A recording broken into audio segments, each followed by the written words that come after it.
One of the areas that is particularly missing in detail is on the cycling programme. Yeah. I understand once more that TfL are forecasting a large underspend on cycling, and I think again and again each year we have this problem where yourself or Andrew Gilligan announced some impressive sounding figures for the cycling budget, and then that's the reality is there's a massive underspend on that.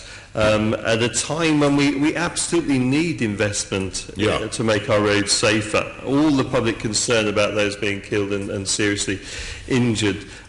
Yet the published cycling budget bears very little resemblance to the money that's actually spent over the course of the year. We look at 13-14, 111 million in the budget, 77 million actual spend.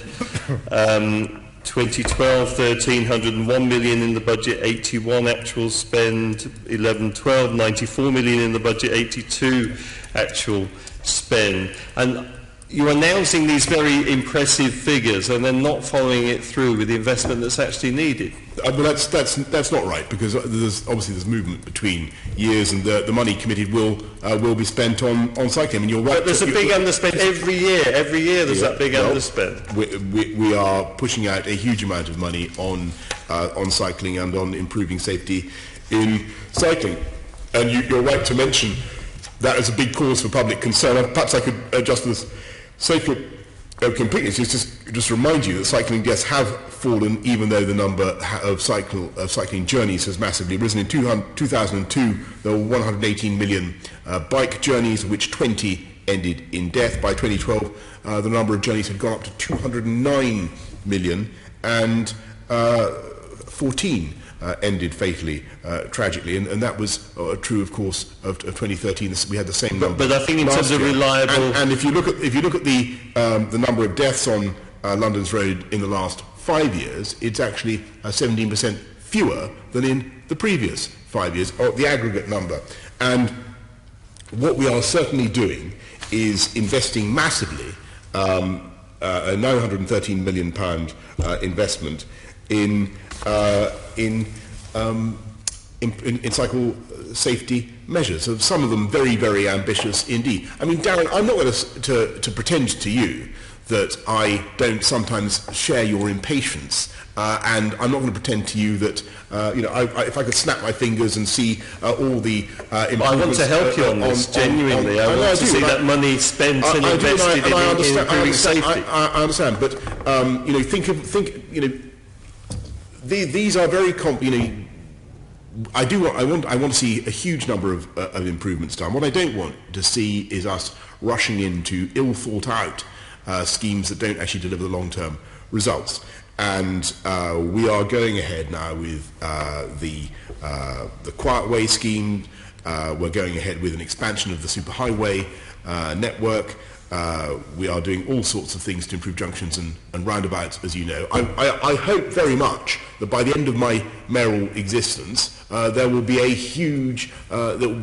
very, very visible changes to cycling in London. And I hope that the numbers who enjoy cycling will rise. But you can't do that without very careful traffic engineering. I understand the logistical challenges, but each year you announce these impressive sounding investment plans for cycling, and then the money is massively underspent. And that's not because the work's being done more efficiently. It's simply because the work isn't being done as planned, because TfL are massively underspending it. Well, but Darren, that's a point that, by the way, that you might make across all TfL capital budgets, and that's a point that indeed across all government capital budgets. That is a fact of life. That doesn't mean I share your impatience. Okay, I'm not minimising this point. I share your impatience. I know Andrew Gilligan, Peter Hendy do as well. They want to get on with it as fast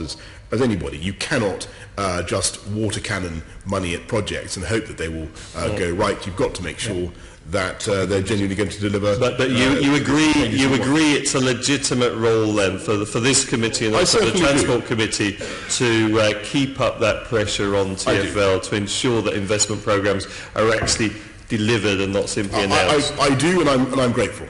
And just on the issue of the statistics, I don't want a big row about statistics, but you do agree that statistically, including deaths and those seriously injured, is a far more reliable indicator, because the number of deaths that we're talking about is comparatively small anyway in terms of the overall picture, and so much of whether someone lives or dies depends on medical intervention and so on. And the reliable indicator on safety is deaths and serious injuries, which are rising and which are a concern. You do accept that, don't you? I think it.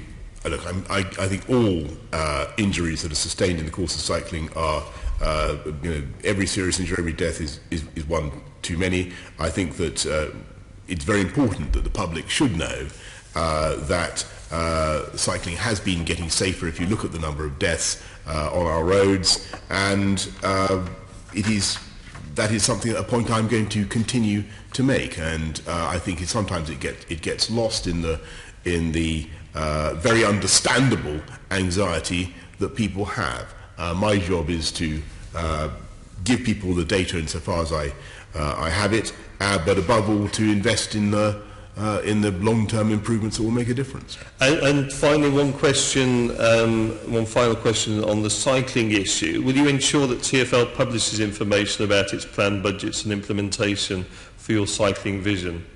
Publishes the information about the planned budgets and implementation for the cycling vision that you've launched.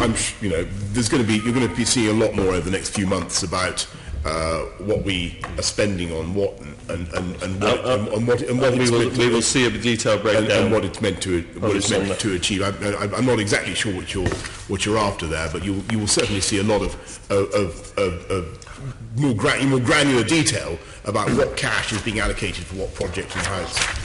Okay, when are we likely to see that? Well, I think we've got a series of announcements, cycling announcements, haven't we? Yeah, we've already replied in detail to your office around the sums of cycling spend in 13-14, 14-15, and I'm sure we can improve that information. Okay, thank you. Look forward to that. And then a final question on the information generally. My initial point about TfL not publishing all of the information that's requested in your budget guidance, can you ensure that is published when you publish your draft consolidated budget on the 29th of January, that we have that extra detail in? We can try, but what sort of stuff do you want? I think it's just more detailed. Is that on the cycling or? No, generally we want to see the same standard and quality of information for the TfL budget as we see for the other functional bodies, and it's part of your budget guidance. TfL are failing to provide information that's in your budget guidance. Well, what I can certainly tell you, Darren, is that if we have such information within that delay, then we will of course make it available. If TfL actually have the kind of stuff that you want, then we'll produce it. You agree, as a general principle, that TfL should be providing the information that's requested in your own budget guidance? Yeah, I understand the point, but I'm in favour. I'm certainly in favour of the maximum possible scrutiny of the budget and of there being conciliation between the presentation of these budget items, but we will do our best to supply all the data that you want. If there's some stuff that we simply don't have, then obviously we can't supply it. Okay, well, we look forward to more of that information being provided in the draft consolidated budget at the end of the month. In fact, could I ask